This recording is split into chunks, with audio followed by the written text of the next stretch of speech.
नमस्कार सबैजनालाई। नेपालको सहकारी क्षेत्र अहिले सङ्कटमा छ। बचतकर्ताको अर्बौं रुपैयाँ फसेको छ। सरकारको अनुगमन कमजोर देखिएको छ र कतिपय सहकारीका सञ्चालकहरूकै लापरवाहीले यो समस्या झन् चर्किएको छ। के सहकारीहरू साँच्चै असफल हुँदैछन्? बचतकर्ताको रकम सुरक्षित छ कि छैन? सरकारको कदम कतिको प्रभावकारी छ?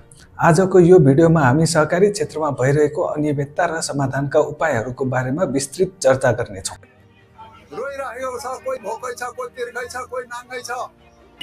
पैसा माग्दाखेरि नदिएन, मलाई पैसा चाहे भन्ने दिएन उले। लाखौं सहकारी पीडितको खर्बौं रुपैयाँ अपचलन भयो। नेपालमा सहकारीको इतिहास 68 वर्ष पुरानो छ। आधुनिक सहकारीको यात्रा 2013 साल चैत 20 गते चितवनबाट सुरु भयो।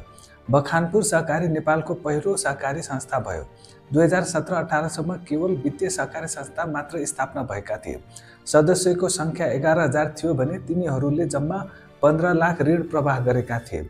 अहिले 31,000 भन्दा बढी सहकारी संस्था छन्, जसमा आधा जति बचत तथा ऋण सहकारी हुन्। सहकारी संस्थाहरूले करोडौँको पुँजी परिचालन गरिरहेका छन्। 2079-80 मा सहकारी क्षेत्रको 94 अर्ब सेयर पुँजी, 478 अर्ब निक्षेप र 426 अर्ब कर्जा लगानी गरेका छन्। नेपालमा सहकारीलाई आर्थिक विकासको एक मुख्य स्तम्भ मानिन्छ। यी संस्थाहरूले रोजगारी सिर्जना, पुँजी परिचालन र आर्थिक सशक्तिकरण गर्न महत्त्वपूर्ण भूमिका खेलेका छन्।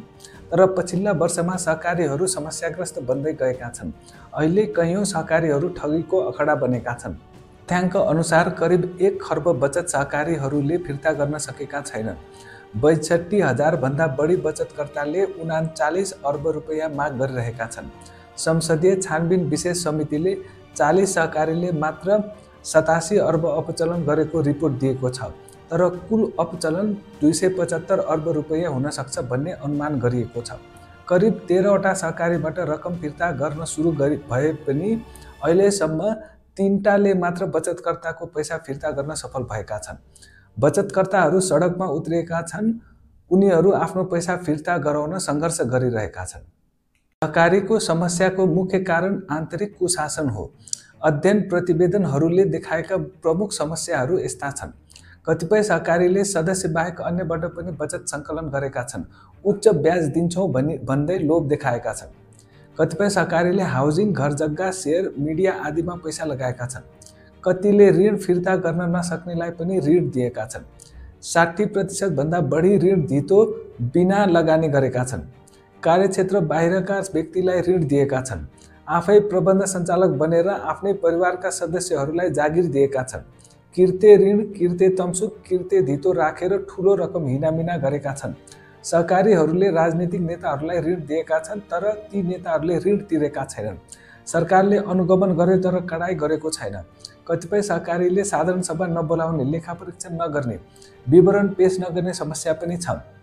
यस्ता प्रवृत्तिले गर्दा अहिले धेरै सहकारीहरू धराशायी हुने स्थितिमा पुगेका छन्। नेपाल सरकारले सहकारी सुधारका लागि विभिन्न कार्यदल र समितिहरू गठन गर्यो, तर 2 दशकमा 1 दर्जन भन्दा बढी अध्ययन समितिहरू बने पनि तिनका प्रतिवेदन दराजमै थन्किएका छन्। संसदीय विशेष समितिले 22 समस्याग्रस्त सहकारीको सूची बनायो, तर अहिलेसम्म ठोस कार्यान्वयन भएको छैन। गौतम श्री सहकारीको उदाहरण हेरौँ। सरकारले अनुगमन गर्यो, तर 6 महिनामै यो सहकारी धराशायी बन्यो। राष्ट्रिय सहकारी महासङ्घ पनि सहकारीले गरेको खर्बौं घोटालाप्रति उदासीन भएर बस्यो। साथै नेपाल राष्ट्र ब्याङ्कले पनि सहकारीले गरेको ब्रह्मलुटलाई रोक्ने प्रयास गरेन। सरकार तथा सरोकारवालाले बेलैमा कदम चालेको भए यो सङ्कट आउँदैन थियो। धेरैलाई लाग्छ सहकारीमा देखिने यस्ता समस्या सर्वसाधारणको अज्ञानताको कारणले हो, तर वास्तविकता अर्कै छ। केही व्यक्तिहरू पैसा र शक्तिको आडमा योजनाबद्ध रूपमा सहकारीको स्रोत दोहन गर्दै आएका छन्। कतिपय गिरोहले सहकारी व्यक्तिगत स्वार्थपूर्ति गर्ने औजार बनाएका छन्। यिनीहरूले नक्कली सदस्य खडा गर्ने, ऋण प्रणालीलाई आफ्नो पक्षमा मोड्ने र सहकारीको नियम आफै तोड्ने गर्छन्। ठगीमा संलग्न व्यक्तिहरूलाई कारबाही गर्न विशेष अदालत गठन गर्नुपर्छ। सहकारी सञ्चालकहरूको सम्पत्ति छानबिन गर्नुपर्छ। ठगिएको पैसा फिर्ता ल्याउन सम्पत्ति जफत गरिनुपर्छ। प्रत्येक सहकारीको वित्तीय विवरण अनिवार्य रूपमा सार्वजनिक गर्नुपर्छ। अत्यधिक साना सहकारीहरूलाई ठुला सहकारीमा गाभेर व्यवस्थित गर्न सकिन्छ। सहकारीमा पारदर्शिता बढाउन प्राविधिक सुधार ल्याउन सकिन्छ।